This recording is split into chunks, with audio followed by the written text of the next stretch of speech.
Buenas tardes a todos. Damos inicio a nuestra conferencia en Derecho Electoral, Camino hacia el 2021. Buenas tardes. La Barra Latinoamericana de Juristas y Peritos, Asociación Civil e Innovando Medios TV tienen el gusto de invitar a la conferencia digital en Derecho Electoral, Camino hacia el 2021. Para tener una mejor calidad de imagen y sonido, les pedimos atentamente apagar su micrófono y cámara, recordándoles que es muy importante registrar en el chat de la plataforma su clave de confirmación, nombre completo y grado académico. Contamos con la presencia de nuestros excelentes ponentes, doctor Armando Hernández Cruz, con el tema Bases Constitucionales en el Derecho Electoral. Doctor Miguel Ángel Granados Atlaco, con el tema Financiamiento a partidos políticos y la posibilidad legal de limitar ese financiamiento. Ambos catedráticos de la UNAM y especialistas en Derecho Electoral. El moderador de esta conferencia será el maestro Carlos César Guzmán Álvarez, consejero presidente de la Barra Latinoamericana de Juristas y Peritos, Asociación Civil. En estos momentos cedo el uso de la palabra al maestro Carlos César Guzmán Álvarez para que lea las síntesis curriculares de nuestros excelentes ponentes. Sean todos bienvenidos. Solicitamos nuevamente apaguen cámaras y micrófonos. Por su atención, gracias. Gracias, maestra Esther Figueroa. Buenas tardes, abogados. Les externo mi gratitud por aceptar acompañarnos a este evento con el que damos continuidad a las actividades académico-profesionales que se encuentran establecidas en el objeto social de la Barra Latinoamericana de Juristas y Peritos AC. Nuestro evento protocolario, los integrantes de la Barra, hacemos un pronunciamiento por la pronta recuperación de su salud de los licenciados Marisol Guevara, Juan Carlos Villagrán y Omar Páez, distinguidos miembros asociados a quienes reconocemos su brillante participación en los diversos eventos que hemos organizado y quienes debido a los acontecimientos por todos conocidos se encuentran afectados por el COVID-19. Deseamos lo mejor para los abogados y sus familias. El Consejo Directivo Nacional de Asociados de la Barra Latinoamericana, y ante las condiciones que imperan hoy en día debido a la contingencia sanitaria en la que estamos inmersos, se ha ocupado de difundir la cultura jurídica buscando vías alternativas para continuar con los objetivos propuestos a inicio de año. Por lo que sus integrantes se han manifestado en las diversas asambleas de manera categórica que se deben realizar eventos de calidad, de superación profesional y que cumplan con el fin de actualizar a juristas y peritos. Por ello se determinó que para esta reunión se utilizaran las herramientas tecnológicas de esta plataforma en videoconferencia y se tocara un tema de actualidad, relevante por sus alcances y consecuencias legales y de interés para la comunidad jurídica, así como presentar a dos expositores de brillante y destacada trayectoria profesional que nos proporcionen una visión, ideas, razonamientos jurídicos sobre el derecho electoral, camino hacia el 2021. En este orden de ideas me permito dar lectura a una breve síntesis curricular de la trayectoria académica y profesional de nuestros invitados y expositores. En primer lugar, el doctor Armando Hernández Cruz y en segundo, el doctor Miguel Ángel Granados Atlaco.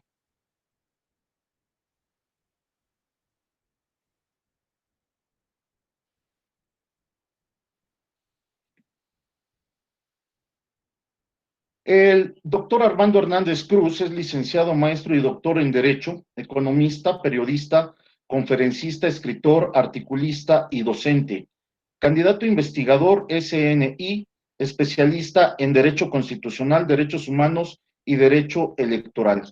Cursando doctorado en Ciencias Políticas y Sociales en la Universidad Nacional Autónoma de México. Profesor de posgrado en Derecho y en la División de Estudios Profesionales de la Facultad de Ciencias Políticas y Sociales, ambas en la Universidad Nacional Autónoma de México. Por lo que refiere a la semblanza curricular del doctor Miguel Ángel Granados Atlaco, nació en la Ciudad de México, cuenta con 4 licenciaturas por la Universidad Nacional Autónoma de México, es licenciado en Derecho, titulado con mención honorífica, licenciado en Lengua y Literaturas Hispánicas, licenciado en Ciencias Políticas y Administración Pública, titulado con mención honorífica, obtuvo en esta carrera la medalla Gavino Barreda.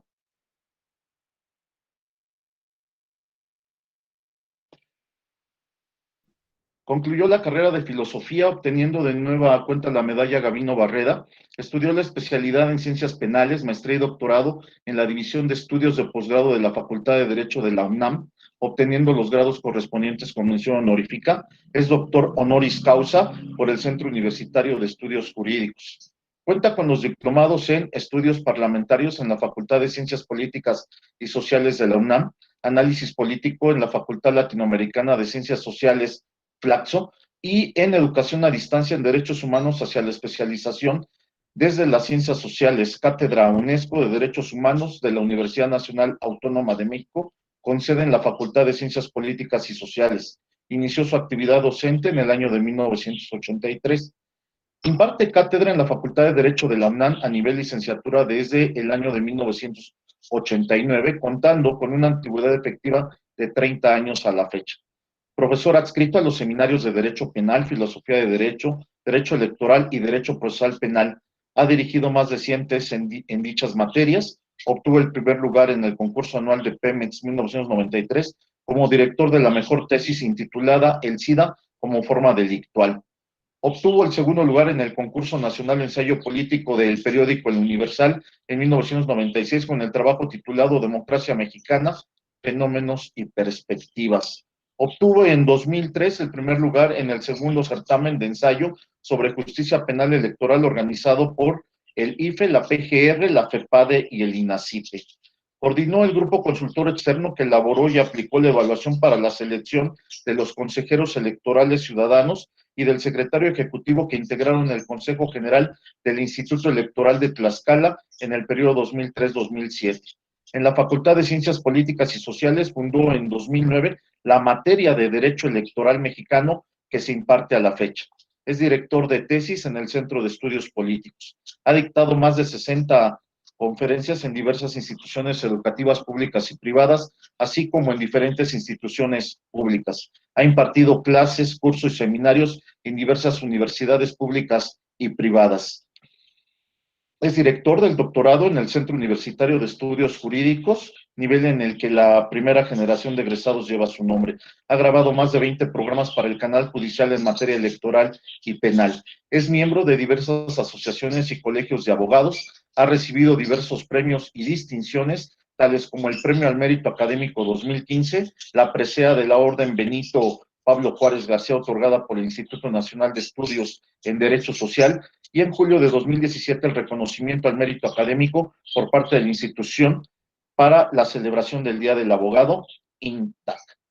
Ha ocupado diversos cargos públicos, fue director de lo contencioso en la Dirección General de Asuntos Jurídicos de la Cámara de Senadores, fue titular de la unidad de secretariado del Instituto Electoral del Distrito Federal, fue presidente del Comité de Transparencia y Acceso a la esa institución, ha laborado en la Suprema Corte de Justicia de la Nación como asesor de la ministra Margarita Luna Ramos y en la Cámara de Senadores también como asesor. Actualmente es director en la especialidad en Derecho Electoral en la Universidad en Estudios de Posgrado en Derecho. Entonces, como podrán advertir, es amplia la trayectoria académica de nuestros ponentes y sin más preámbulo voy a ceder el uso de la palabra a efecto de que nos dicte su conferencia el doctor Armando Hernández Cruz. Adelante, mi estimado doctor, con tu tema. Muchas gracias. Buenas tardes, un gusto compartir con ustedes este espacio para poder platicar sobre el tema de cómo está construido el sistema nacional electoral, cuáles son las bases constitucionales del derecho electoral mexicano en este momento.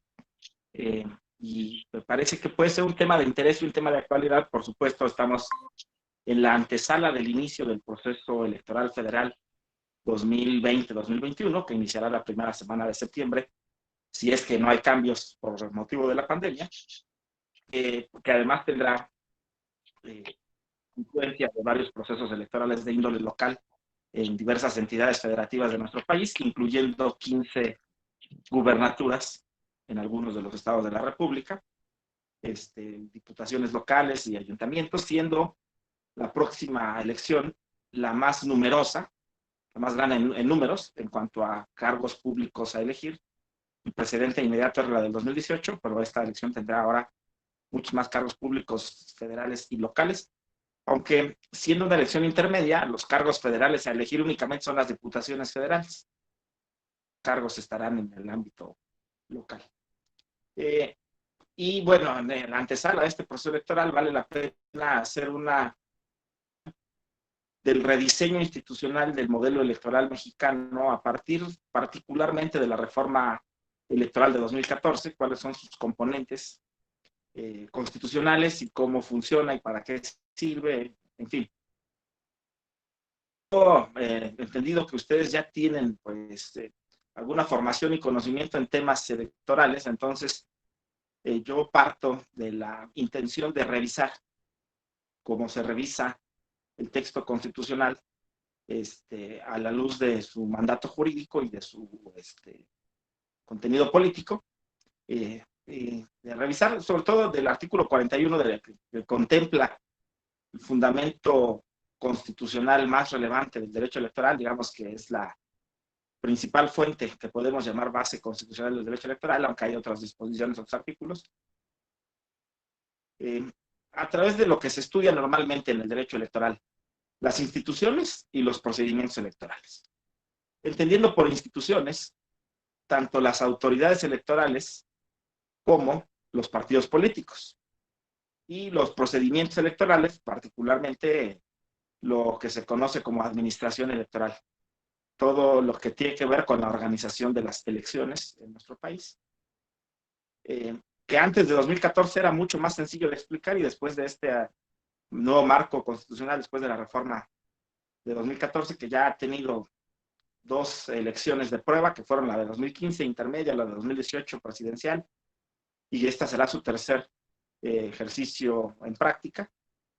Entonces el estudio de las instituciones y procedimientos electorales conforma el alcance de esta plática y el contenido del artículo 41 de la Constitución, referido entonces como la primordial base constitucional del derecho electoral mexicano, el cual ha tenido una evolución, no me refiero al artículo, sino al derecho electoral mexicano, ha tenido una evolución interesante, muy importante, a la luz de los últimos 40 años, que ha permitido transformar el modelo electoral hacia algo más cercano, cada vez un poco más cercano a lo que se espera de un sistema democrático. Por supuesto, ningún sistema democrático en el mundo es puro, no hay democracias puras. Todos los estados tienen una pretensión democrática, pues que no necesariamente se puede alcanzar en todos los casos. Y esto nos refiere la importancia de entender el para qué, cuál es la finalidad del sistema electoral. Lo que busca garantizar es el ejercicio de la voluntad popular, convertir la voluntad popular en espacios de representación política en el ámbito público, o dicho de otra manera, legitimar el ejercicio del poder. El derecho electoral es, desde el punto de vista muy importante, es una rama fundamental del derecho público, porque legitima la actuación de los órganos de representación popular, y estos a su vez legitiman la actuación de otros órganos. El ejecutivo, el legislativo, que son los órganos de representación política popular, que son los órganos de elección popular, pues, nombran a su vez a los integrantes de los organismos constitucionales autónomos o del Poder Judicial, según la legitimidad de esas instancias, pero la fuente directa de legitimidad es el voto popular, que permite a los servidores públicos ejercer ciertas funciones en nombre y representación de la sociedad. En este sentido, el derecho electoral en todo el mundo occidental, excepción, está construido bajo el fenómeno de abatir la desconfianza, de tratar de mitigar, de disminuir los niveles de desconfianza entre actores políticos entre sí, partidos, candidatos unos con otros, la ciudadanía hacia los actores políticos hacia las autoridades electorales, la ciudadanía hacia las autoridades electorales, o estas hacia la propia ciudadanía y los partidos políticos, de tal forma que el sistema normativo electoral es un sistema que está construido bajo el principio de la desconfianza, una desconfianza que es una realidad social, y que además en los estudios de derecho comparado se vislumbran distintos niveles de desconfianza, un nivel alto de desconfianza, un nivel medio y un nivel menor de desconfianza.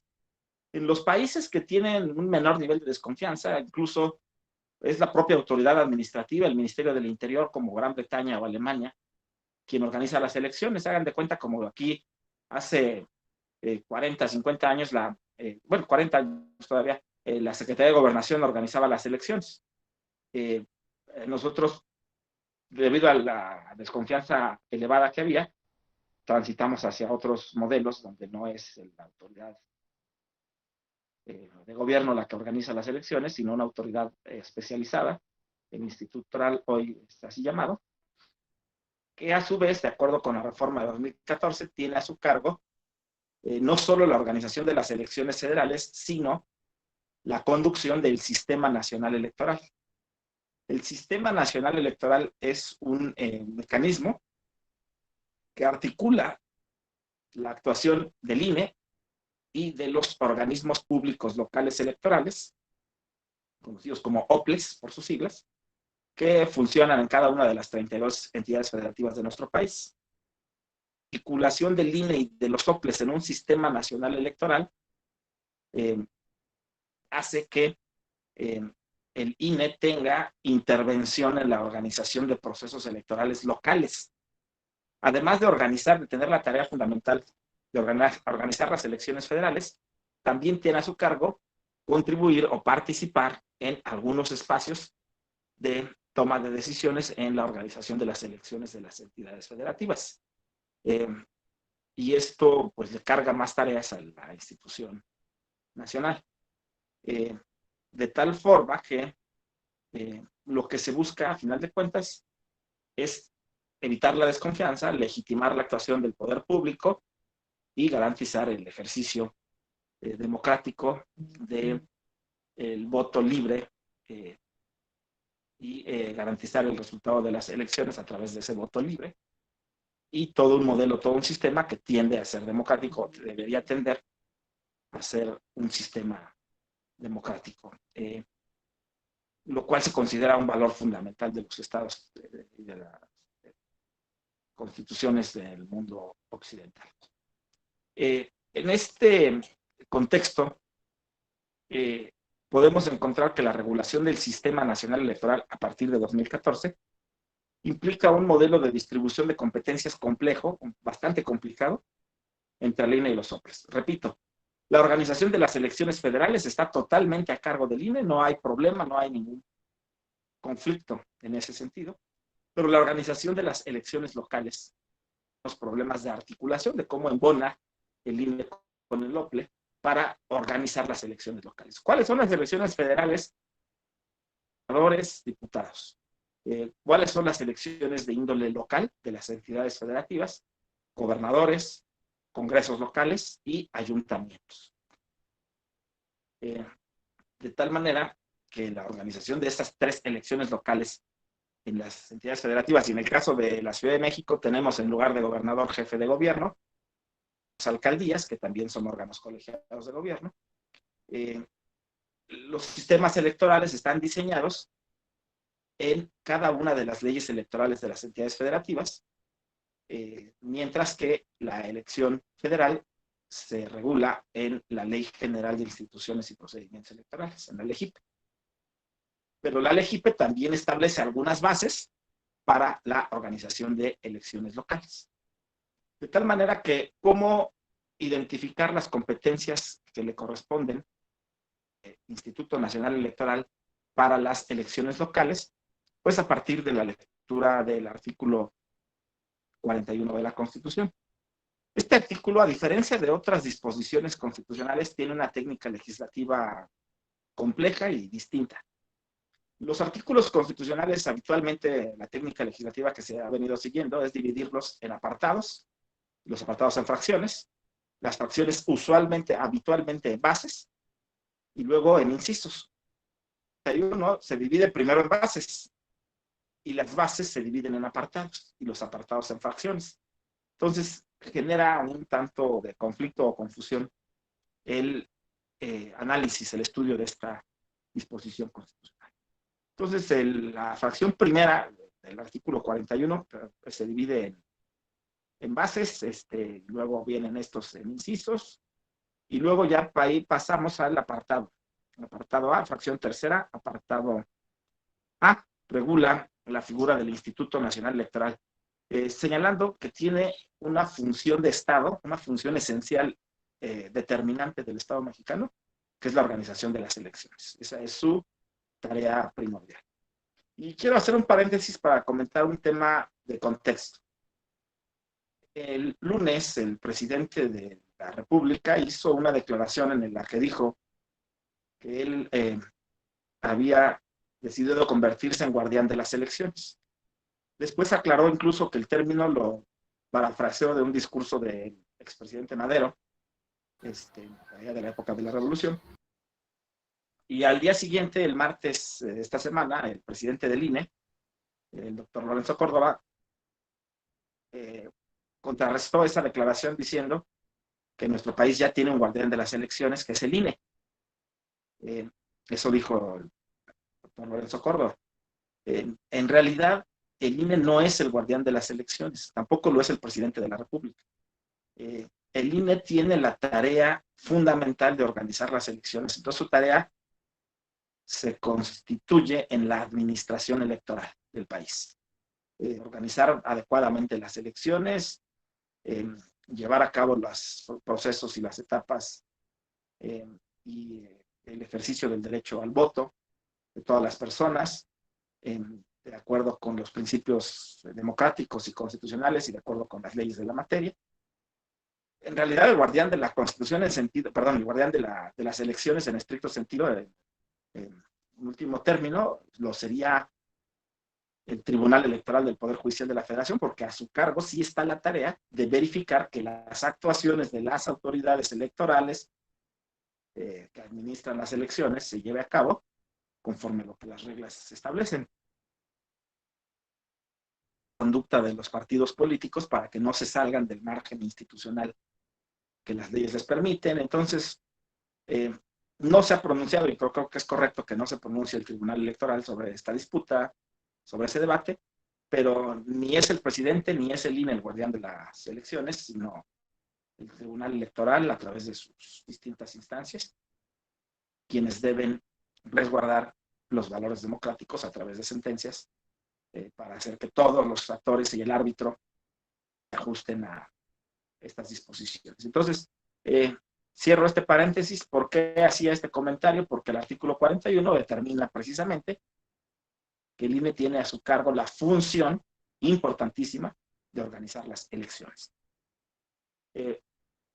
Luego, hay que remitirnos dentro de este artículo 41 constitucional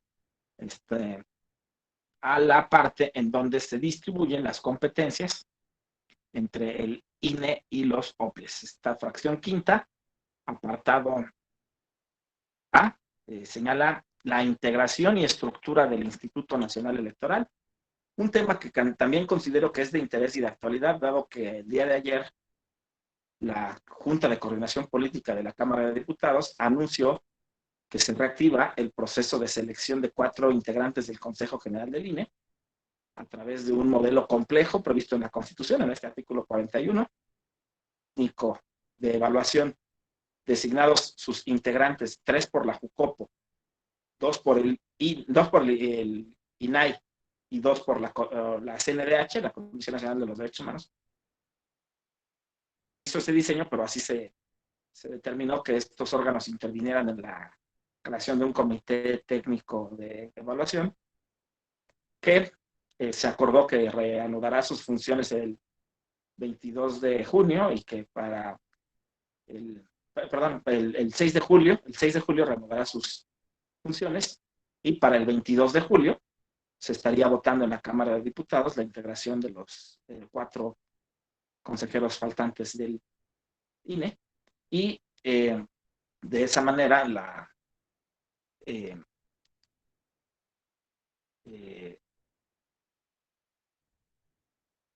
la organización de las elecciones estará a cargo de este árbitro, de este órgano, de esta institución, pero ya con su integración completa.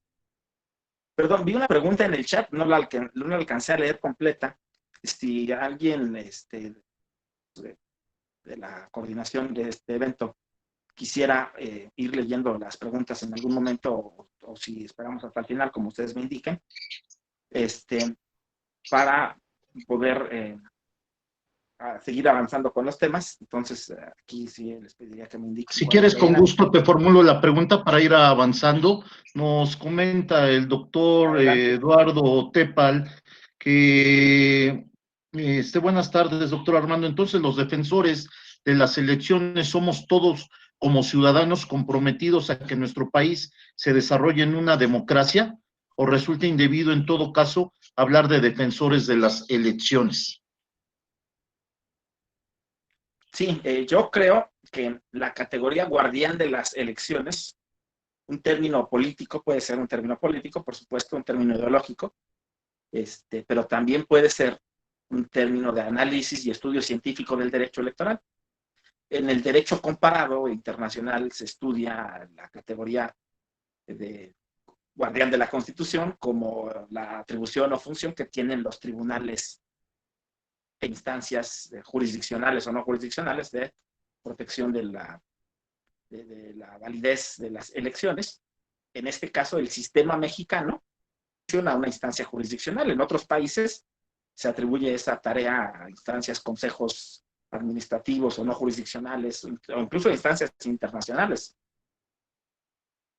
Entonces, desde el punto de vista teórico-científico, incluso podemos encontrar, hay un libro del año 2015 del profesor de Bolonia, de la Universidad de Bolonia, Italia, Lucio Pegoraro, que se llama El guardián de las elecciones, y ahí se estudia los modelos de distintos países de América Latina y del mundo, de otros países, de cómo se establece esa función constitucional de salvaguardar los principios y valores democráticos de la elección. Y en México, pues, se considera esa tarea como parte de las funciones del Tribunal Electoral. En un sentido amplio, retórico, decir que todos los ciudadanos somos guardianes de las elecciones, yo diría todos tenemos una responsabilidad, la responsabilidad de votar, la obligación y derecho al mismo tiempo de ejercer el voto, de vigilar, pero no tenemos atribuida una tarea constitucional de ese nivel. Yo reservaría en lo personal, mi opinión teórica, es que reservaría el término guardián de la Constitución para quienes realizan las tareas de control de las elecciones, que es en el caso de México los tribunales electorales. Entiendo que ideológicamente se puede canalizar todos los ciudadanos somos guardianes de las elecciones, pues en un sentido retórico puede ser, pero en un sentido teórico estricto, me parece que podemos encontrar que en México la tarea del INE se llama administración electoral y la tarea del Tribunal Electoral se llama control de las elecciones. Y ese control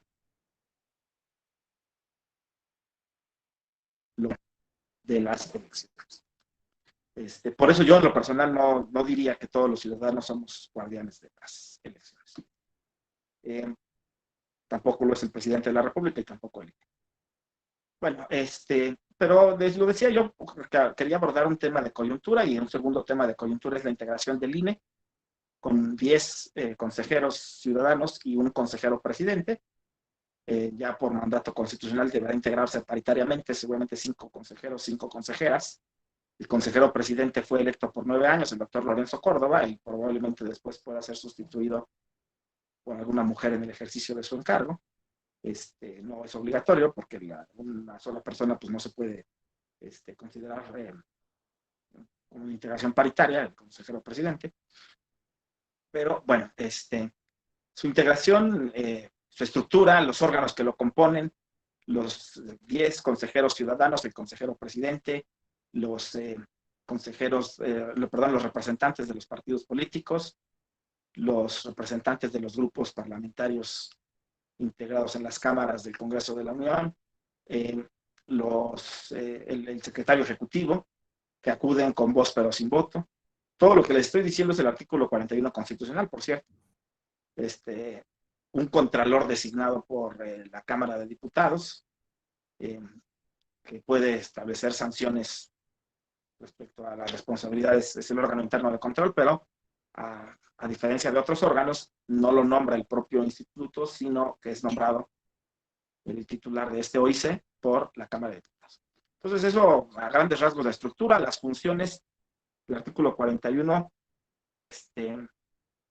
dice el apartado B, para los procesos electorales federales y locales le corresponde al INE, y entonces ya nos da ahí una lista de tareas, una lista de labores que el INE debe hacer para la elección federal, pero que también le corresponden en la elección local. ¿Cuáles?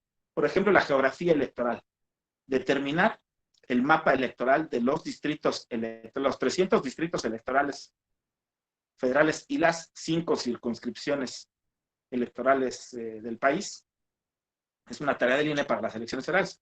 Pero también diseñar los distritos electorales locales para las elecciones de diputados locales. Corresponde al INE, la geografía electoral. Entonces, la Ciudad de México, por ejemplo, tiene 33 distritos electorales de mayoría relativa, y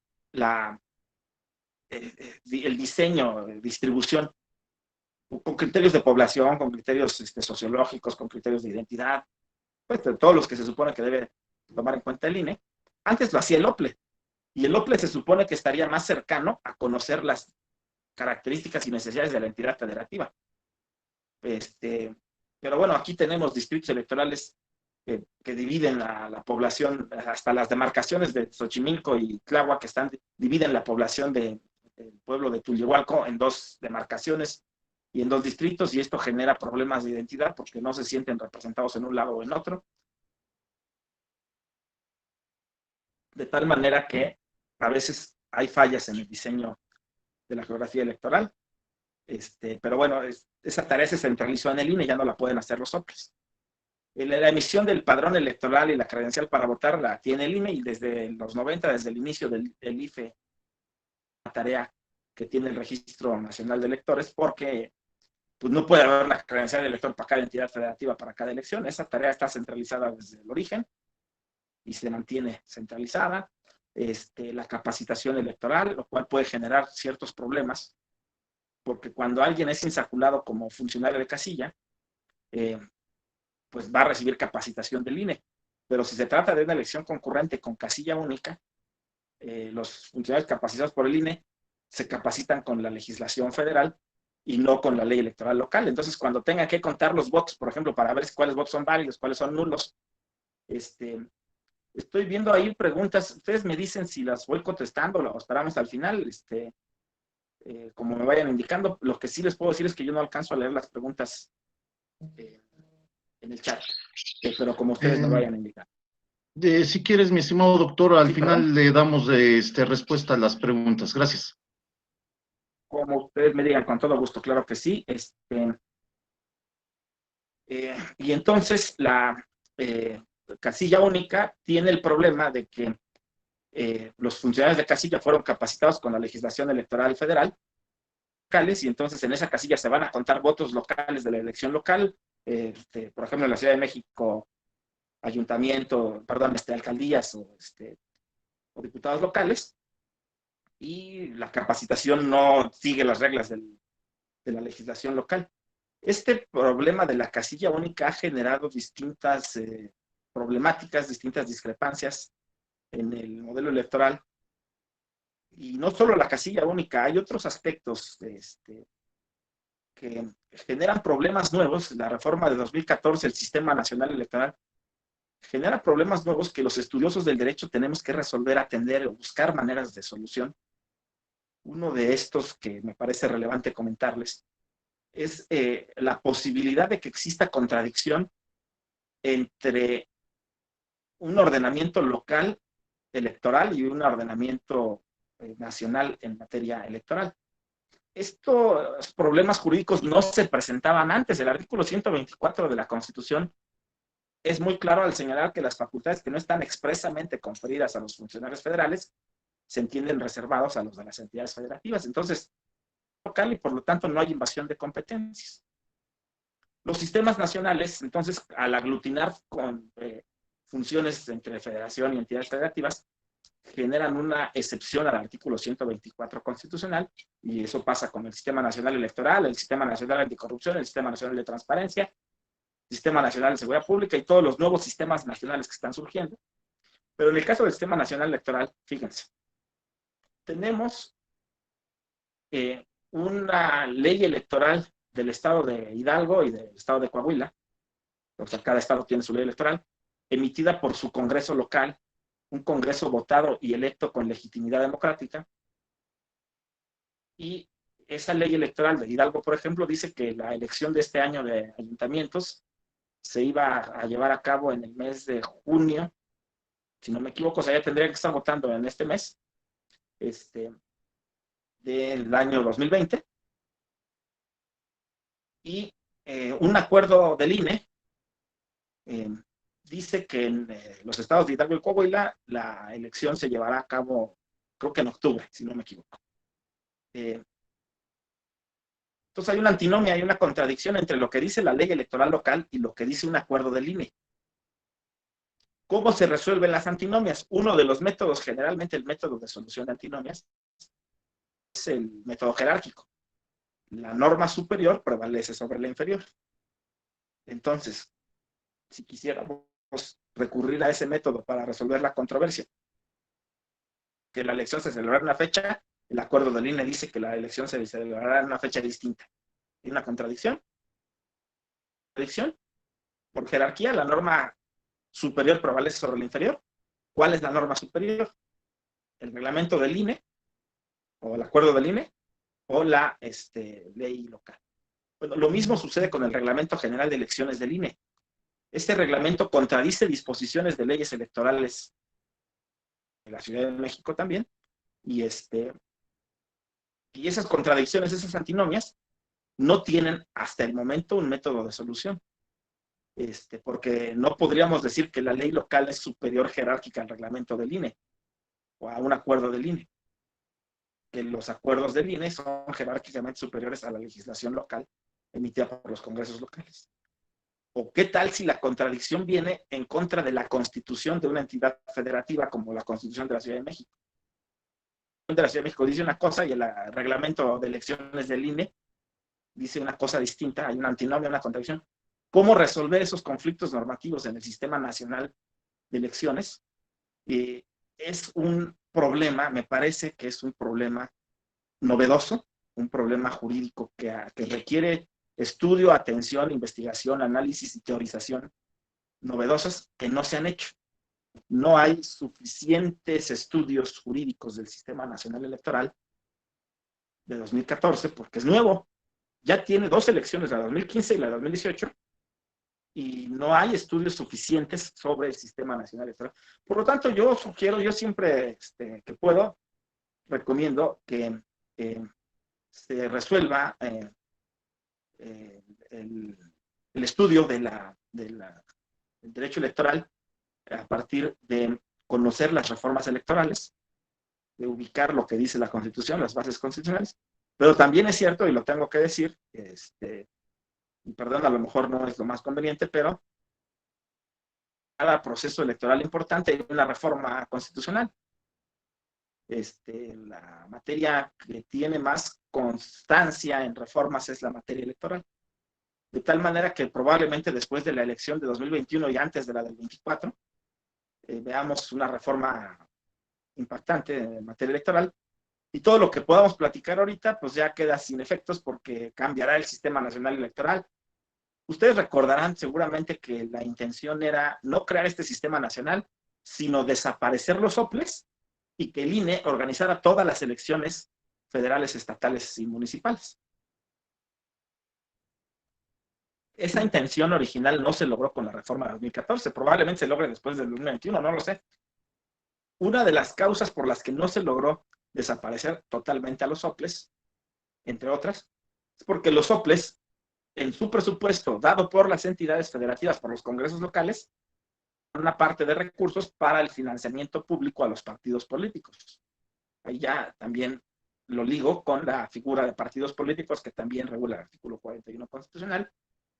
que los define como entidades de interés público, por eso tienen un financiamiento público bajo una fórmula 70-30, 70% de financiamiento público, 30% de financiamiento privado. En tres momentos, financiamiento para actividades ordinarias cada año, para actividades especiales, que es el 3% de su financiamiento ordinario, y para gastos de campaña, el año electoral, que es el 50% de su financiamiento ordinario. Entonces, el Partido Político Nacional recibe recursos del INE, de acuerdo con sus resultados de votación en las elecciones anteriores, y en otra parte un porcentaje igualitario para todos los partidos. Reciben los partidos políticos financiamiento público del INE, pero reciben financiamiento público en las 32 entidades federativas, de acuerdo con los resultados que hayan obtenido en las elecciones locales anteriores.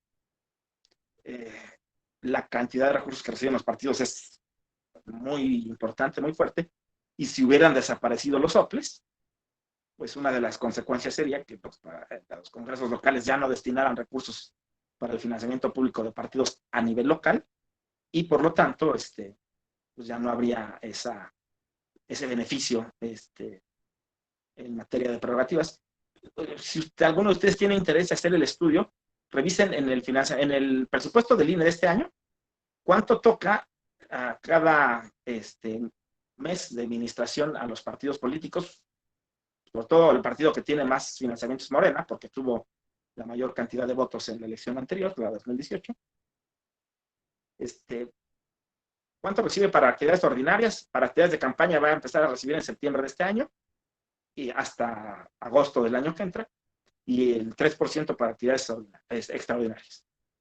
Luego, vean cuánto recibe Morena o cualquier otro partido en cada una de las 32 entidades federativas. Sumen el financiamiento público federal y el financiamiento público de las 32 entidades federativas, y ese es el financiamiento por las mismas tres dimensiones, ordinario, extraordinario y de gastos de campaña.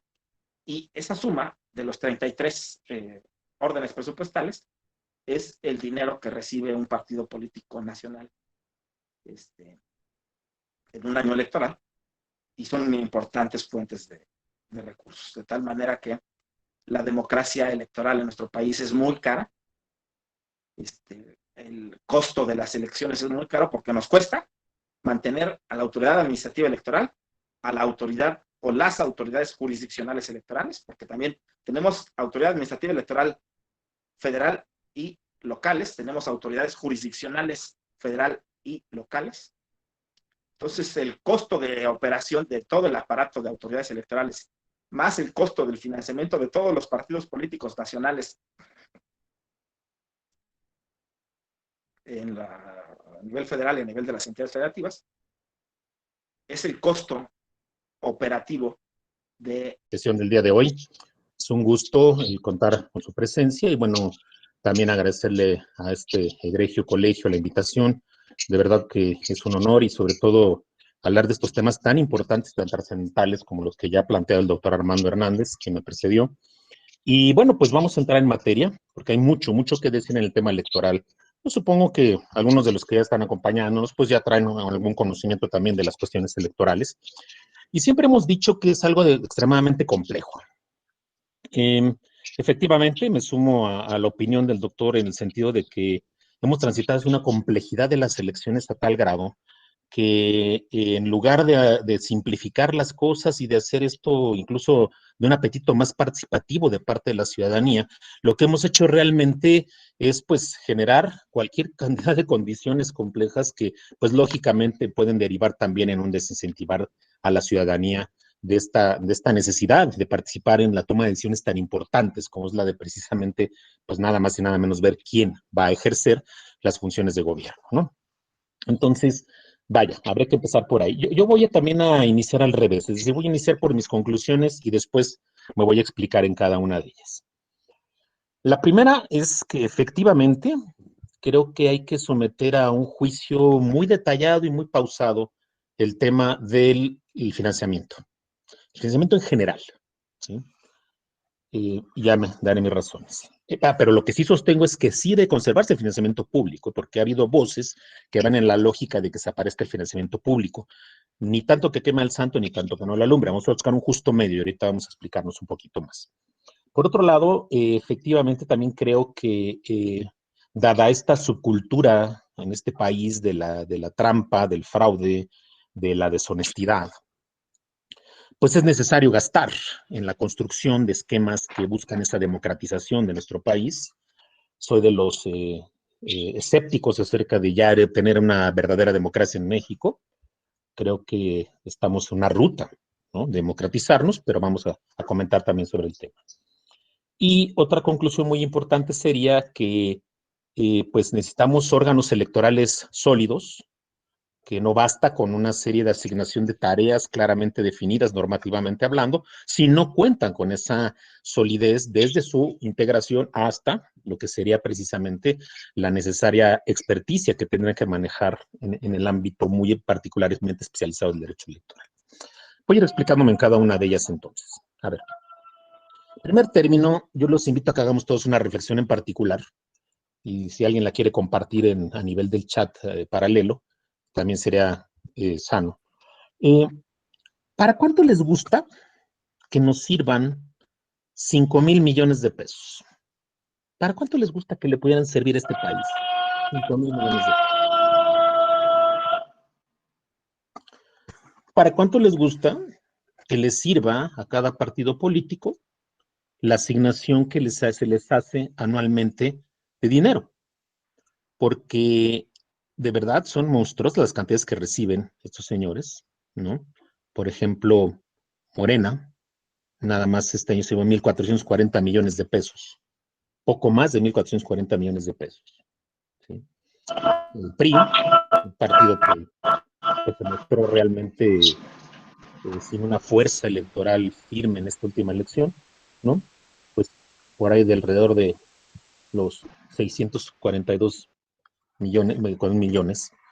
Entonces, yo creo que tenemos que revisar muchas cosas, porque mucha gente se fija nada más en los montos y dice, qué bruto, ¿cuánto reciben? ¡Qué barbaridad! No, son cantidades exorbitantes, alcanzaría para cualquier cantidad de cosas. No, pero es que tenemos que revisar en qué gastan los partidos políticos.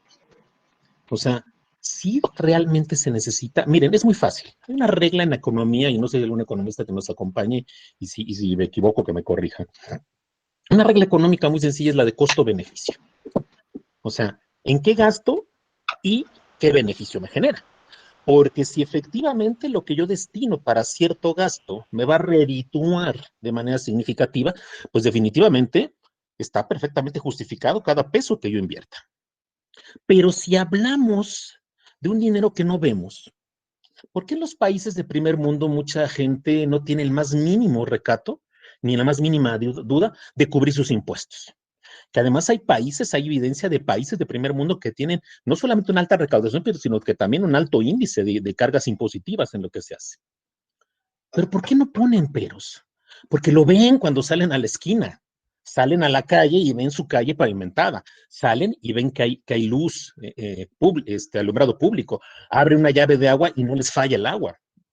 O la energía eléctrica. O sea, vaya, a lo que voy es a eso. ¿Cuál es el verdadero problema? ¿Dónde está el dinero?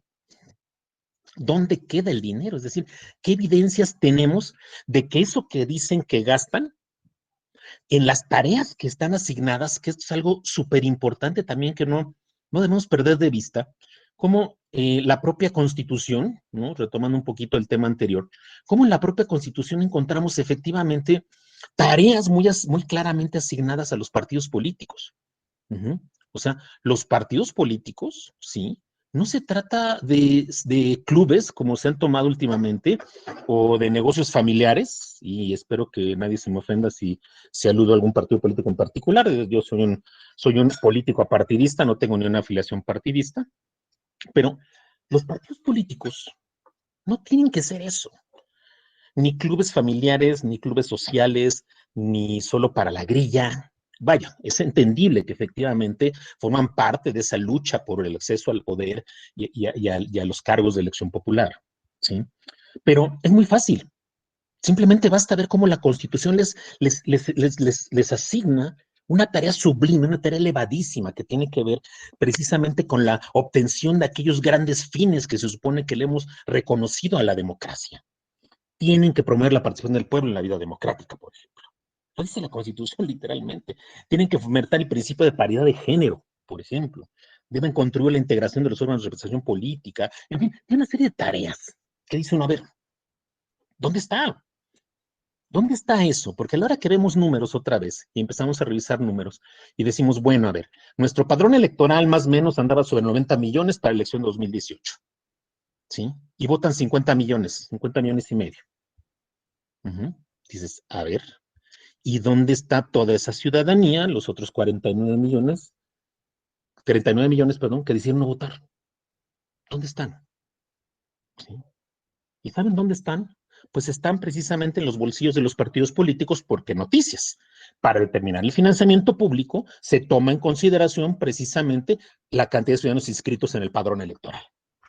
Y entonces no importa si participaron en la elección o no, no importa si tuvieron ejercieron su voto activo, también ese derecho sublime humano, ese derecho político que tienen, no importa si lo ejercieron o no, se les va a tomar en cuenta, pero ¿para qué? Para dividir el dinero. Y entonces, el patrón que toma por ley el Instituto Nacional Electoral para determinar el financiamiento es a partir de cuántos ciudadanos están conformando el padrón electoral. ¿De dónde vienen todos esos ciudadanos? Bueno, señores, es que vienen precisamente de lo que todos hicimos en algún momento, y no voy a decir engañados, pero sí, digamos, sin que se nos avise, ¿no? De repente te dicen, empieza la campaña, durísimo, empieza el INE, ¿no? Tu credencial para votar, y empiezan a los chamacos de 18 años que apenas van ahí superando a esos adolescentes tardíos, ahí van superando el show, y dicen, tu credencial para votar. Y el chico, pues no piensa en que realmente esto es una forma de acreditar su condición de ciudadano. Él piensa, pues ya tengo para las chelas en el Oxxo, ¿no? Entonces no vamos a poner pero, ¿no? Y ahí viene otro problema muy fuerte, que es precisamente la cuestión de que no tenemos una cultura política, una cultura realmente que nos lleve a un ejercicio sano y un ejercicio sobre todo consciente de estas cosas tan importantes, ¿no? Como es precisamente la calidad de ciudadano, el carácter de ciudadano. Ya me saben los derechos electorales, siempre les digo, señores, aunque de repente parece que nos imaginamos la ciudadanía, ¿no? Pero el ser ciudadano implica muchas cosas, representa muchos compromisos y representa un sentido de identidad social, cultural y patriota incluso, para entender cómo efectivamente el gozar de sus derechos políticos nos hace, digamos, responsables necesariamente de la vida política del país, ¿no? Y si no los ejercemos, pues somos entonces, por omisión, nos convertimos en encubridores de lo que sucede. Pero bueno, recupero el hilo. Entonces, ¿qué es lo que pasa realmente? Bueno, lo que tenemos frente a nosotros es una determinación constitucional en la que se exige efectivamente que un órgano electoral, el órgano administrativo electoral, que es el Instituto Nacional Electoral, por vía de su Consejo General, determine con base en las reglas que establece la ley cuáles son los montos del financiamiento. Pero vuelve la pregunta.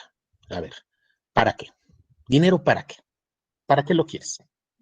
Bueno, es que tengo por ley asignadas una serie o reconocida una serie de actividades ordinarias permanentes, tengo actividades específicas, voy a ir a campañas, tengo gastos de campaña, correcto.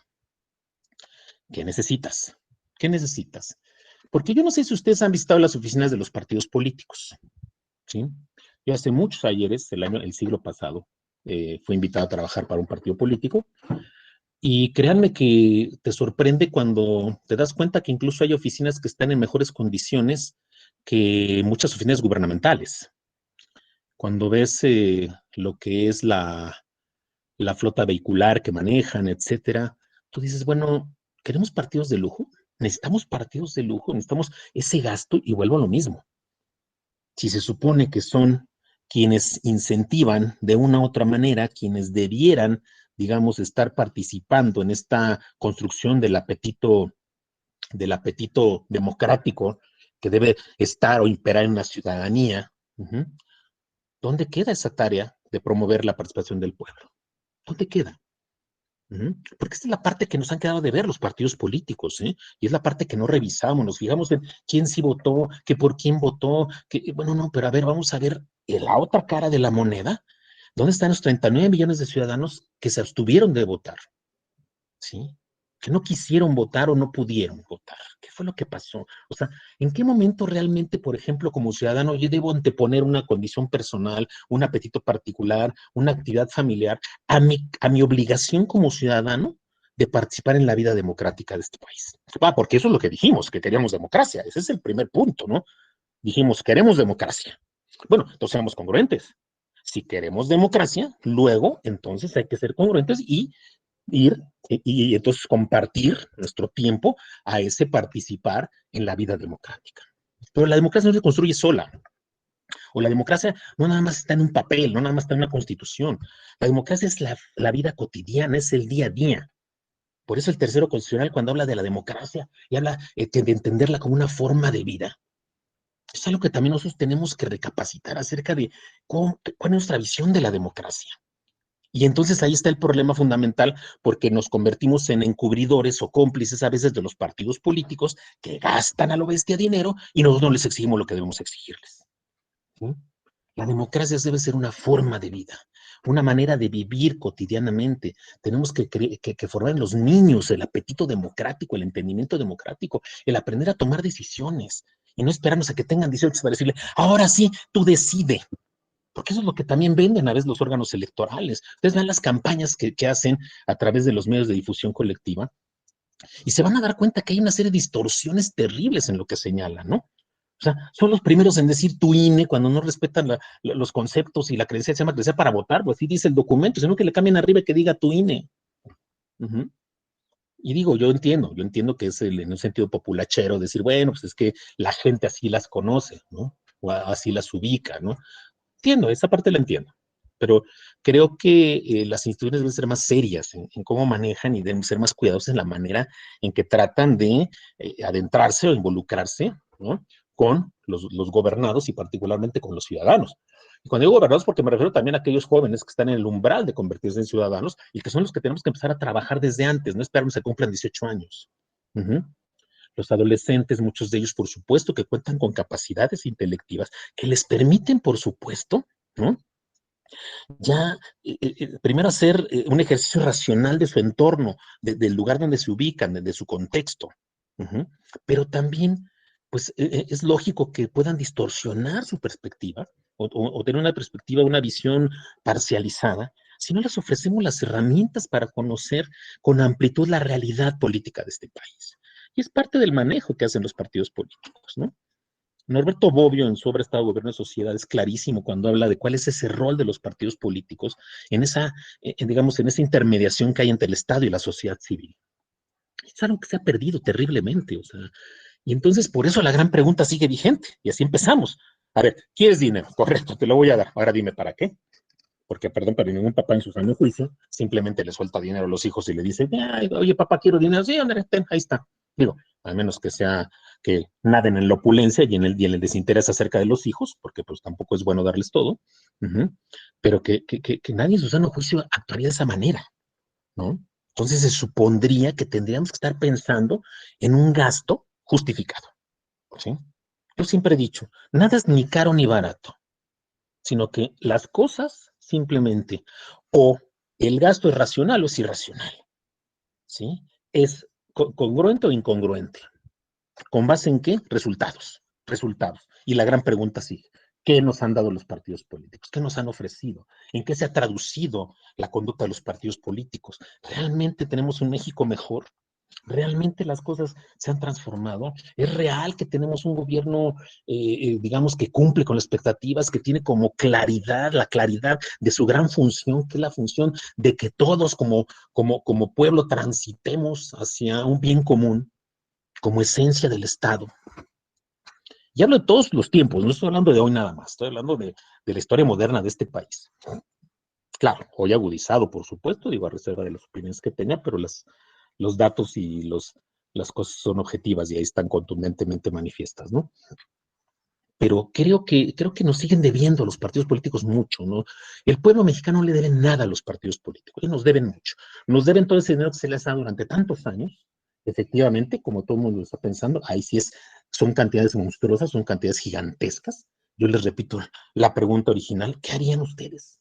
Olvídense, vamos a hacer un ejercicio austero, y piensen ustedes en la asignación de presupuesto, por ejemplo, para el partido que peor le fue, que es Partido del Trabajo, ¿no? 366 millones de pesos. ¿Qué harían con eso? ¿Y para qué nos alcanzaría como pueblo o como gobierno, ¿no? Para generar mejores condiciones de infraestructura, por ejemplo. Uh-huh.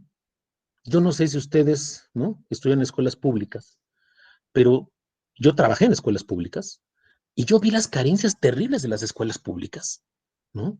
Donde, por ejemplo, una secundaria donde yo trabajé, resulta que se nos iba el agua y a las 5 de la tarde, pues como no había ni tinacos donde guardar el agua, señores, pues cortamos las clases de la tarde porque no hay agua en los baños, ¿no? Y pues no vaya a ser la de malas que aquí cunda una cuestión higiénica, ¿no? Y ya no hablemos de contar con las herramientas suficientes, un buen pizarrón, una buena aula, buenos lugares, buena iluminación, etcétera. Simplemente una escuela, vaya, como tal. Y entonces, ¿a qué le apostamos? O sea, le apostamos a la grilla, le apostamos a la vida política, y por eso también yo me pongo rotundamente cuando se hacen estas afirmaciones ligeras de que la democracia es muy cara en México. No, es cierto. La democracia no es cara en México, primero porque ni siquiera hemos arribado a ella. ¿Mm? Ni siquiera nuestra ruta democrática es la que es cara. Lo que es cara es la política. Porque, insisto, en el momento en que nosotros revisamos las bestiales cantidades de dinero que se le hacen a los partidos políticos, es cuando podemos descubrir que efectivamente no tenemos una correlación. Cuando ustedes van a una tienda, van a la panadería, cuando van al supermercado, cuando van y compran alguna bebida, pues esperan que haya correlación entre lo que gastan, ¿no? Y si vas y compras 20 pesos de bolillos, pues esperas salir con una bolsa llena de bolillos. Uh-huh. Y entonces, repito, ahí es cuando te das cuenta que no fue un gasto, sino una inversión. Y nosotros, perdón, estamos perdiendo. El pueblo mexicano le pierde aparentemente en cada peso que le asignan a los partidos políticos, ¿no? ¿Por qué razón? Porque, insisto, ahí están claramente identificados los resultados, ¿no? Y podemos remontarnos a 5, a un año, 5 años, 10 años, 15 años, 30 años, 70 años. Y ahí están los resultados necesariamente. Entonces, me parece que esa revisión del financiamiento tiene que partir efectivamente de que primero hagamos conciencia de que no tenemos esa claridad de hacia dónde va el gasto que generan los partidos políticos, ¿no? Y bueno, efectivamente, pues creo que nos acompañan algunos especialistas en los temas, ¿no? Como Luis Granados, que ha trabajado en la Unidad Técnica de Fiscalización, que actualmente trabaja en la Técnica de Fiscalización, y me parece que efectivamente ha sido una tarea terrible el tema de fiscalizar, porque una cosa es lo que te damos y otra cosa es cómo me demuestras a mí que lo gastas, que en eso ha derivado finalmente también. Si ustedes analizan y revisan los informes, por ejemplo, van a ver que en realidad terminan sancionando a los partidos políticos, primero a conveniencia, y esto lo digo con conocimiento de causa. En alguna época, cuando fui funcionario electoral, vi cosas que de verdad eran vergonzosas en el manejo de este tipo de situaciones. Uh-huh. Y repito, creo que el gran problema también para los partidos políticos se ha convertido en cierta forma en la complejidad que la propia ley electoral le da a esta parte de la fiscalización. Pero es muy sencillo.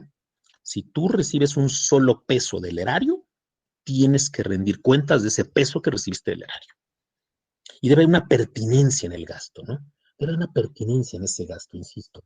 Creo que es parte del gran problema que tenemos nosotros, donde primero admitimos esta posibilidad de una asignación de un financiamiento público, sí, pero otra vez, que exceden mucho, ¿qué es lo que nos producen los partidos políticos? Digo, yo sé que hay muchas opiniones en cuanto al tema, ahorita estoy siguiéndolos paralelamente. Uh-huh. Y yo diría que efectivamente no podemos aparecer el financiamiento de los partidos políticos. ¿Por qué razón? Esto, y ya yendo hacia la segunda posición original que señalé. ¿Por qué me opongo rotundamente a que desaparezca el financiamiento de los partidos políticos? Porque de por sí, si ya tenemos serias sospechas del origen que pueda venir, de dónde provenga el financiamiento privado en muchas ocasiones, que pudiera estar filtrado el narco, la delincuencia organizada, empresarios con algunos intereses, a pesar de que la ley electoral es clarísima y prohíbe aportaciones de personas morales, por ejemplo, o de extranjeros, o de personas morales extranjeras, de partidos políticos, etcétera. O sea, ¿por qué? ¿Sí? ¿Por qué es necesario que conservemos el financiamiento público? Porque, insisto, si de por sí podemos ya tener ciertas suspicacias acerca de dónde viene el dinero, ahora imagínense que lo abriéramos totalmente y que dijéramos, no hay financiamiento público y tú sal a la calle y ve de dónde sacas y cómo obtienes ingresos. Ups, saben que en este país tenemos una lógica, ¿no? En el ámbito de nuestra idiosincrasia que dice que el que paga manda, ¿no? Y entonces, en buena medida, esto también podría interferir en en qué forma yo me puedo sentir comprometido con el que me aporta, el que me da, el que me aporta un recurso, el que me apoya económicamente para, para yo poder llevar a cabo mis tareas, ¿no? Entonces, pues digo, creo que realmente hay que trabajar mucho sobre esa parte, porque además piensen ustedes, y un poquito retomando la pregunta que hace aquí Roberto Tejosol, en el sentido de que también, bueno, no solamente es para qué quieres el dinero, sino otra vez el destino, ¿no? O sea, la lógica de todo financiamiento, de toda fiscalización o revisión de los gastos de los partidos políticos es origen, de dónde vino, monto, cuánto es y qué destino le diste, ¿no? Y entonces ahí es donde empiezan los problemas, porque ¿qué destino le diste? Porque lógicamente, ¿verdad? Ya hemos descubierto cualquier cantidad de casos en los que hay esta facturación de empresas fantasmas, simuladas, donde de repente se inflan precios, etcétera. Creo que ha sido una situación muy, de verdad que muy cuestionable acerca de lo que sería la honestidad, porque se habla mucho de la corrupción en varios ámbitos, pero creo que un lugar donde podemos pensar que podría ser perfectamente el origen de altos de corrupción, de elevados actos y sobre todo delicados actos de corrupción, los partidos políticos. Pero más hacia el interior de los partidos políticos también, ¿no? Toda la simulación que hay. Miren, yo como aspirante a conocer del tema electoral, llevo 30 años dedicado a estos temas y le he trabajado a todos los partidos políticos. Y me ha tocado partidos políticos en los que de verdad, o sea, ellos van en la lógica de transgredir la ley electoral como sea y que ya después subsanarlo por la vía de las fabulosísimas sanciones que se imponen que no dejan de estar en el plano de multas o de cuestiones económicas. Y entonces creo yo que este tipo de cosas sí son dignas de una revisión más a fondo a nivel legal, más a fondo a nivel de estas reformas, porque efectivamente, como es el doctor Armando Hernández, realmente hemos tenido un proceso de transformación del derecho electoral, pero vertiginoso, ¿no? O sea, viene la gran reforma del 90, creamos un COFIPE, ese COFIPE, bueno, pues ahí va regulando ciertas cosas, pero es un tema que ha ido sigue quedándose. En la reforma de 96, que alguien tuvo la cachaza y el absurdo, los que somos abogados sabemos lo absurdo que resulta que alguien diga, esta es la reforma definitiva, como diciendo, este código, esta ley electoral va a regular las elecciones de 2280. Eso no va a suceder. Pero no hay una sola ley además, por favor, o sea, lo dijo Holmes, el derecho es vida y la vida cambia, entonces no se puede anquilosar el derecho de ninguna forma y por supuesto menos su máximo producto en una tradición jurídica como la nuestra, como lo es la ley. Bueno, esa reforma de 96 tranquilamente dijeron, no, la reforma electoral definitiva. A ver, ¿cómo? ¿Por qué? Oye, pero se pararon de la mesa algunos y dijeron, no le metimos mano al financiamiento, bye. Y por eso no se fue por unanimidad la reforma. Y hay que decirlo con sus letras. Fue el PRD el que dijo, no le entro porque no le entramos al tema del financiamiento. No, eso déjalo. Pero además lo bello de esto es que cuando son oposición, nada les gusta. Cuando ya son gobierno y les llenas las manos con la miel del dinero, y ya nadie se acuerda de cómo les incomodaba que el de enfrente recibiera más que ellos por la vía del financiamiento público, ¿no? Y esto es una lógica, o sea, una lógica de nuestra clase política, de Nedisa, clase política acomodaticia, mezquina que tenemos en México, ¿no? Entonces, si ustedes se dan cuenta, pues el problema tiene muchas más aristas. Podemos entrar al tema, por ejemplo, también de los gastos de campaña, ¿no? Cuando vienen los gastos de campaña, efectivamente, la propia legislación electoral es clarísima, ¿sí? te tengo que asignar el 50% de lo que te doy originalmente para tus gastos ordinarios, para tus actividades ordinarias, te voy a dar un 50% adicional para puras campañas, ¿no? Cuando es la elección constitucional. Y tú dices, bueno, a ver, ¿y esto? Primero, otra vez, ¿se justifica? ¿Cómo vemos nosotros las campañas? Llega un momento en que nos atosigan, que ya hasta nos molestan, que nos incomodan, ya no queremos prender el radio, no queremos prender la televisión, ansiamos conseguirnos una novia, un novio que tenga cable para no tener que ver la tele abierta. O sea, no sé, digo, nos lleva a una serie de cosas que dices, caray, ¿por qué necesito yo hacer esto, no? Cuando yo como ciudadano tenía que sentirme contento de que vivo en una democracia en la que me van a presentar verdaderas ofertas democráticas, en la que no se van a convertir en shows, por ejemplo, los famosos debates, que ni son debates ni son otra cosa más que simples pasarelas absurdas, donde los candidatos no tienen esa capacidad de mostrarse con auténticas propuestas, pero además propuestas viables, porque ese es el otro problema. La falta de cultura política nos lleva a que nos vamos con el canto de las sirenas y el primero que nos dice, que nos habla bonito, ya nos queremos casar con él. ¿No?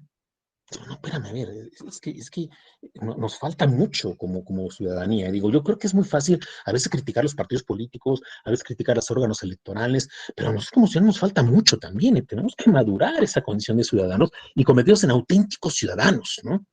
Amar nuestra posibilidad de ser ciudadano, nuestra capacidad de ciudadanía, a nuestra patria, que por amor a la patria actuemos precisamente en esa lógica y seamos los primeros en, digamos, ejercer de forma diáfana estos derechos, ¿no?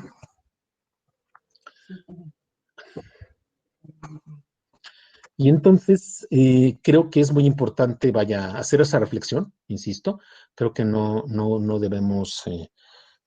primero nada más así generar una crítica abierta a lo que nos cuesta aparentemente la vida democrática, ¿no? Yo creo que, como lo dijo el doctor Armando también, que hemos compartido muchos foros, ¿no? Y él es muy humilde, no les platico que él fue magistrado del Tribunal Electoral de la Ciudad de México también. Y quiero decirles que comparto esa idea de la desconfianza, ¿no? O sea, tenemos un derecho electoral que tiene precisamente como su gran razón de ser la desconfianza. Y por eso tenemos esos aparatos enormes y esos aparatos tan complejos desde los órganos electorales, desde el órgano administrativo electoral, llámese INE, llámense OPLES, los locales, desde el órgano, desde tener un órgano judicial, ¿no? Tanto a nivel local como a nivel federal. Ustedes no sé si han visto las acciones del Tribunal Electoral, digo, y uno dice, bueno, vamos a preguntarnos hasta dónde otra vez ese que estamos destinando por la vía del gasto para esta supuesta pretensión democrática, lo estamos desquitando. Y les digo algo, la verdad es que yo sigo convencido de que a veces tenemos una imagen muy parcial de las cosas, ¿no? Y que no nos ponemos a ver en la integralidad el fenómeno electoral. Qué bueno que tengamos un INE, qué bueno que tengamos un órgano abocado específicamente a la función estatal de organizar las elecciones, ¿sí? Sin ponerles epítetos que si garantes, que si paladines, que si defensores, que si esta expresión que estaban utilizando. O sea, no, a ver, creo que no hay necesidad de eso, ¿no? No hay ninguna necesidad de estarnos ahí conflictuando con ese tipo de situaciones, guardianes. O sea, a ver, guardianes. Híjole, pues, o sea, ¿cómo? O sea, estamos encarcelados en la democracia, estamos guardianes, ¿o de qué se trata? Creo que sean muy cuidadosos con las expresiones. Me queda clarísimo. El INE es un órgano evocado a la función estatal de organizar las elecciones y todo lo inherente a esa circunstancia. El Tribunal Electoral es la máxima autoridad en materia judicial para resolver cualquier clase de conflicto en el ámbito electoral. La Suprema Corte de Justicia de la Nación tiene la facultad de revisar precisamente la constitucionalidad de todas las leyes electorales y todas las normas generales en materia electoral. Así está de fácil la distribución, ¿sí? Y el INE tiene la tarea terrible, diría yo, no solo de asignar el financiamiento, sino también de fiscalizarlo, de cuidarlo, de protegerlo. ¿Quién le cuida las manos a quién? Por el amor de Dios, este país parece que esa es la lucha. Vamos a ver quién le cuida las manos a quién, ¿no? Y esa es parte del problema que yo veo, que realmente tenemos que trabajar mucho en esa parte. Creo que Los que nos hemos dedicado a este tema electoral nos apasiona mucho, por supuesto, hemos visto evoluciones, transformaciones importantes, pero también creo que hay muchas deudas de la clase política. Sabemos perfectamente que esa legislación brinca, por supuesto, de un Congreso, ¿no? Cuando hay reformas constitucionales, de todo este aparato que prevé el 135 constitucional, que involucra a legislaturas locales de los estados, ¿no? Pero que finalmente, si sigue siendo la clase política la que legisle, pues es la que sigue poniendo las reglas del juego como le da gusto, ¿no? Y cuando ya no le gusta una regla, vamos a modificarla. Y como ya no funcionó para efectos de sus intereses políticos, no tanto para efectos de no pensado en función del ciudadano, sino pensado en función de los intereses del partido, pues entonces vamos a modificarla también. A mí también, por ejemplo, se me da una aberración terrible esa idea de una casilla única, que estas dos elecciones, yo que soy asesor en materia electoral y que estuve en varias elecciones en estos dos casos, realmente sufrimos lo indecible. ¿Por qué? Porque, pues, lógicamente una casilla única te lleva a la complejidad también de una capacitación también con sus matices, sus detalles importantes, y a que lógicamente también, al ser solo una mesa directiva de casilla, pues sea mucho más prolongado ese proceso cuando se trata de elecciones mal llamadas concurrentes, que es cuando coinciden la elección federal con la elección local, ¿no? Entonces, bueno, en ese sentido, pues por ahí quedaría el tema en cuanto a la segunda pregunta. Y por último, insisto, para sostener mis grandes afirmaciones, yo les diría, creo que debemos ser más responsables de nuestra figura como ciudadanos. Me parece que sí tenemos que exigirles, tenemos que reducir el financiamiento. Para mí la fórmula es una que por ahí creo que ya andaba rondando, que habría que matizarla en cuanto a mi percepción. Yo considero que primero el parámetro para determinar el financiamiento debe ser la votación que efectivamente se conozca, ¿no? Es decir, la votación que realmente haya llegado a las urnas, los que realmente fueron y acudieron a la urna, ¿no? Los electores que acudieron, esa debe ser el parámetro, y no un padrón electoral, ¿sí? Porque un padrón electoral que, bueno, pues puede estar, digo, puede tener muchas cuestiones ahí que podríamos trabajar, ¿no? Pero creo que tendríamos que ir primero como parámetro, ¿no? A lo que fue la participación ciudadana. Porque con esto obligamos a los partidos políticos a que a su vez ellos pues hagan el esfuerzo por captar el voto, ¿no? Pero no solamente el voto a su favor, el voto duro o un voto útil, sino el voto en general, es decir, incentivar y cumplir con esa tarea constitucional tan delicada que tienen, insisto, de participar en la vida democrática, ¿no? Y de incentivar la participación de la vida democrática de los ciudadanos. Creo que eso es muy importante. Y el otro parámetro que yo pensaría es que efectivamente, en lugar de que toda el INE se le vaya todo el tiempo en multas y multas y multas y multas, yo desde que conozco el INE, desde que conozco la estructura, desde que veo cómo funciona la parte de la fiscalización, señores, pues todos se la viven en multas, y multas y multas y multas, y los partidos políticos siguen haciendo lo que quieren, siguen fallando en muchos aspectos. Me tocó ver, por ejemplo, una elección local de aquí del otro hora, Distrito Federal, para jefes delegacionales, habla de la elección de 2006, donde el Código Penal local prevé perfectamente como un delito electoral que el rebasar los topes en gastos de campaña. Y todos los candidatos ganadores de 2006 rebasaron los topes de gastos de campaña. ¿Cuál fue la consecuencia? Ninguna. Entonces es otro problema. Porque si también, a pesar de que se le dan dientes a la autoridad para que actúe y ejerza, digamos, la función con mano estricta, no dura, sino simplemente mano firme, ¿no? Y que esto no lo haga, pues bueno, por supuesto que nos lleva a un cuestionamiento terrible. ¿Qué pasó? ¿Sí? Pero bueno, pues nada más antes de cortar, quiero hacer énfasis en la presencia de un verdadero y selecto grupo de participantes aquí. Veo a varios colegas abogados, Alejandro Garza, mi compañero del CUM, mis alumnos de la maestría, ¿no? Adriana, veo a Angélica, en fin, creo que, vaya, un selecto grupo al cual les agradecemos su presencia, por supuesto, a mis alumnos también de la Facultad de Derecho, Itzayana, por ahí varios, bueno, en fin, no quiero omitir a nadie, y por supuesto, con todo el orgullo del mundo, a don Luis Granados, que es un experto en materia de fiscalización. Pues muchas gracias, y ahora sí, creo que podremos abrir la parte del evento al tema de las preguntas. Quedan en manos de los organizadores. Muchas gracias, muy gentiles por su presencia.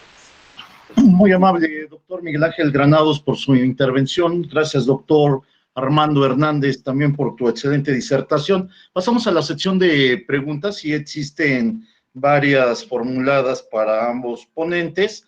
Empezaría para el caso del doctor Armando Hernández.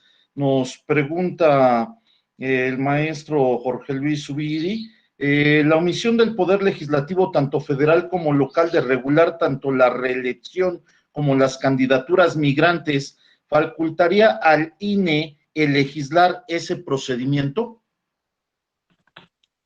En estricto sentido, no. O sea, no está facultado el Instituto Nacional Electoral para legislar o para llenar omisiones legislativas. Esto no es parte del contenido de la reforma 2014, no tiene esa atribución. Sin embargo, en la práctica se va a requerir llenar esos espacios, esos huecos.